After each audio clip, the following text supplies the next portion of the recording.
welcome back. Professor Houle, if we continue from where the elections, the former Elections Commission and now the chairman of the Elections Commission left off, now most of us in Sri Lanka know you as an academic and as a person who's interested in issues of governance, of politics. You write to the newspapers.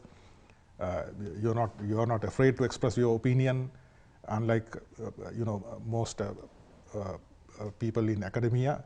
And we have known you to be an outspoken, shall we say, an activist kind of person. Now, are you disappointed when it is said that there was an elections department and now it has become an independent commission, and at the end of it, ultimately there is nothing much to show? I mean, how do you view that situation? I would like to say that decisions earlier taken by one man are now taken by 3 persons, and that is a very positive change.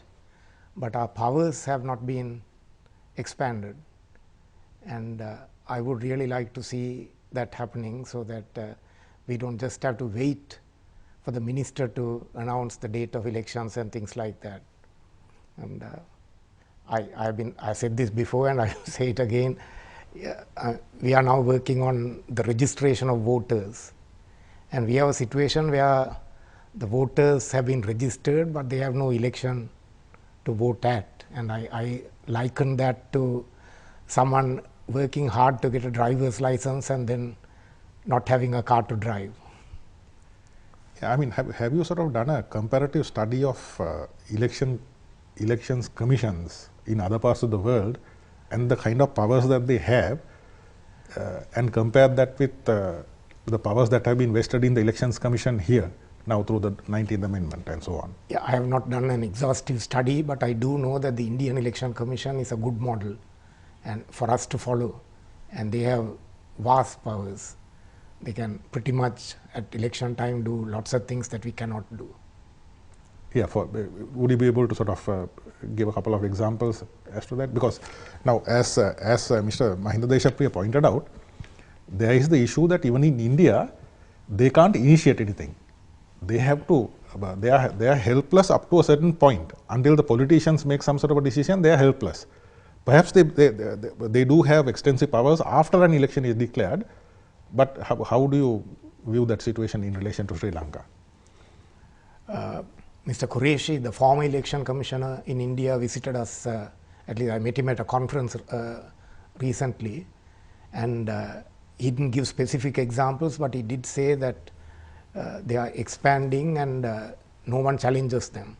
So they, by practice, they are expanding their areas of operation. That's, I really cannot give you more details than that, but this is what he said.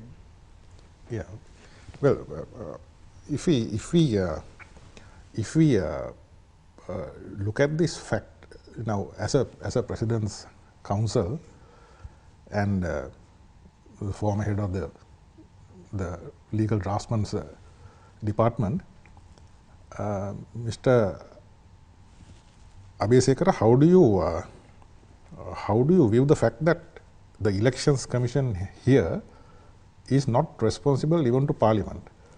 They have, now, according to the 19th Amendment, all other commissions are responsible to Parliament. Now, here the Elections Commission has been elevated to a level, to a totally different level. I mean, they are not responsible even to Parliament. They have that independence. Yet, now, as Mr. Mahinda Deshapriya explained and as Professor Ratnajeevan Houle explained, they have that independence, but no real teeth. Is that correct? No, you were talking about the power to fix the date of the election. Yeah, or at least to make an intervention. Yes, to intervene. But generally, I don't know. In most parts of the world, the power to declare an election or the date of an election is a political decision. Of course, there are certain countries, I think even in England, where the act specifies that you have to have an election every 5 years from the last election. I mean, if we have something like that, then we can be assured of that elections will be held regularly at certain intervals. But in most countries, I don't know, I stand to be corrected, the decision to declare for a parliamentary election certainly is a political decision. So basically, until the politicians make that decision, the Elections Commission is helpless. No, Is we that- would say that the Elections Commission is helpless as regards the fixing of the date of the election. Yes, certainly. Except in the US where it happens every 4 years. And so that's goes like Yeah, that's clockwork. right. I think Yeah, in the even US, how does that happen? I mean, is it the case that the elections authorities there have that power to call that election? No. No, Regardless there of- are fixed dates. I Fixed think dates. every 2 years for Congress, every 4 years for the president. And this process starts automatically in the US. Automatically. There is no Yeah. intervention by the commission. Or No one has to declare the Yes. date. Okay. No, really wasn't a system like that envisaged when this Elections Commission was set up here? no, I don't know. Not that I am aware of. Not as regards fixing the dates of the elections. But But- someone needs to fix dates because in our parliamentary system, when someone switches out of the governing party and the government loses a majority, elections have to be called. Oh, yes. Yes. Yeah. So in a situation like So, like in the US, we cannot have fixed dates. then of course in such a situation, Parliament will be dissolved. You see, and the president has to issue a declaration calling for an election. But I am not aware of anywhere where the commission intervenes. Yeah. Unless, of course, if you have a law saying that elections shall be held every 5 years, I think they are thinking of such a law in England, or I don't know whether they have already passed it. Regular elections at regular intervals, so that But- people know. Yeah. Even for us, for the local government elections, Yes, the law yes. says Yes. 6 months before the expiry of term, Yes. Yeah, the that's right. commission has to Call call for the call election. for elections. Yes. Yeah, which of course due to various circumstances didn't take place this time. Yes. Yeah. Now, this is Mr. Abhisekara, this delay is due to this delimitation process. Yes. Now here, what role does the Elections Commission have Yeah.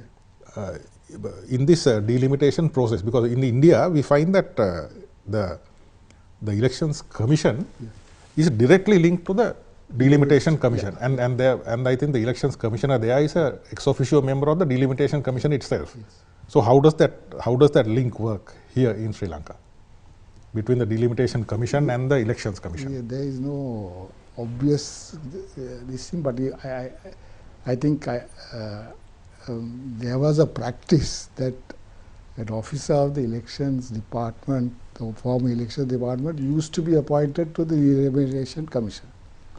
And we communicate. And they communicate, and there was, but I don't think any officer of the, I'm not sure, but any officer of the election department was appointed to any of these delimitation. Yeah, don't you think that? Yeah, that link should be there. Yeah, because the absence of that link Yes. could be one contributing factor to these Yeah. to these delays and all that kind of thing. By the way, right now we are talking about the delay in local government elections. Yes. And that delay comes from the Delimitation Committee, Yes. which is quite distinct from the Delimitation Commission. Yes. Yes, that's right. So, any problem with the Delimitation Commission would arise only when it comes to parliamentary elections. Yes. Yeah, that brings us to the question, Professor Hool. Now, we did have a Delimitation Commission which delivered a report, and that was gazetted by President Maithripala Sirisena last August. That was the committee or the commission? No, the commission. Commission. The commission, Yeah, no? okay.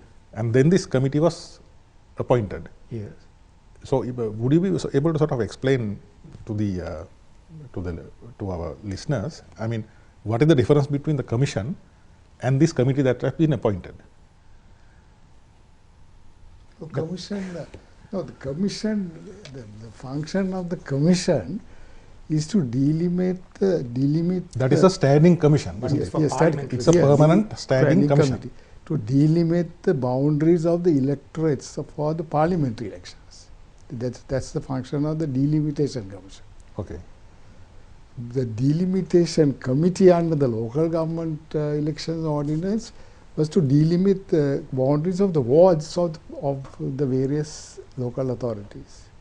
Okay, so that has nothing to do with the delimitation commission as No, such. that's not.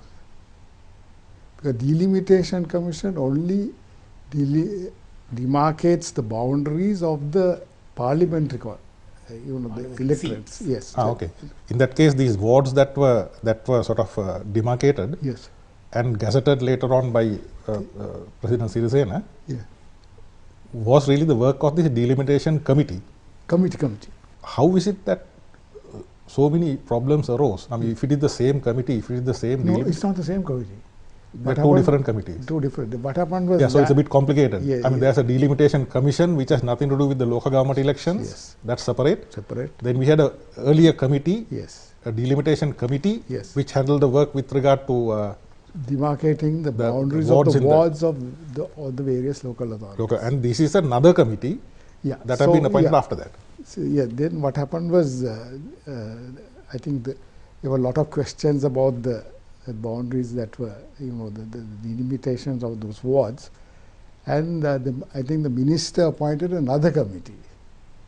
I think the amending law empowered the minister to appoint another committee, and that is the committee that is now sitting. Yeah. Now, as a layman, I mean, you come from a totally different discipline into the elections commission. As a layman, and like the rest of us, aren't you sort of a little worried that Professor Hull, that we don't have any transparency in this process that is taking place in the delimitation committee? I mean, no member of the public or even the media knows what really is going on there. I mean, I'm not a little worried, I'm very worried. yeah, that's the thing. I mean, in sense, I mean, because there is no transparency, what we know just comes from occasional comments when we meet members of the committee here and there. And what I hear is that the last delimitation was done so that a certain party would invariably win by making opponents distributed into different wards. Then certain castes would win, and particularly dispossessed castes would have no representation. yeah, who made that allegation, and was it really verified? Did someone verify that, whether that is true? I believe it's true because about 2-3 people have told me. I don't want to name names, and that is what this new committee is looking into, but they are taking too long. That's Yeah, and is there any legal impediment to them, say, holding a press conference and explaining to the public, no. this is the nature of the complaint that we have been getting complaints of this nature, and we have handled so many complaints of and the real, to explain to the public the real nature of the complaints that have come in and what they are trying to do about it. I really do not see any legal impediment, but there is a culture in Sri Lanka among public servants. Most members of the committee are public servants, that they must seem to be neutral, and therefore giving a press conference would blame the particular party that did the old delimitation. So you will not get anything from them. You need. Yeah, is there a mechanism where the members of the election commission can summon the committee, the delimitation committee, and get details from them and keep no powers. and keep tabs over that? But under the Right to Information Act, you might be able to get into some of their complaints. But they will, ultimately, they will submit a report. So the report will be a public document. Yes, certainly. But yes. But I was wondering now, as a member of the media, I was wondering now, why shouldn't the Elections Commission have that? The members of the Election Commission have the right to summon them ask them what they are doing and what kind of progress they have achieved and that sort of thing. We have no authority to summon them. They are an independent committee appointed by the minister. The only link we have is that one of our staff members is their secretary, right? Yes, whatever. Yeah. Yes, elections.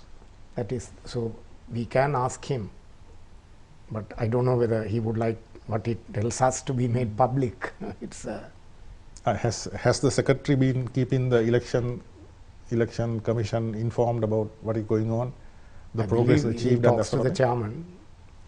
He has not talked to the commission at a meeting as such. But he speaks to the chairman. Yeah, I think so. Yeah, so at least one member is aware as to what Yes, is I going believe on. so. Yes. Yeah, if we look at it, yeah, we'll be going for a short break now. Stay with us.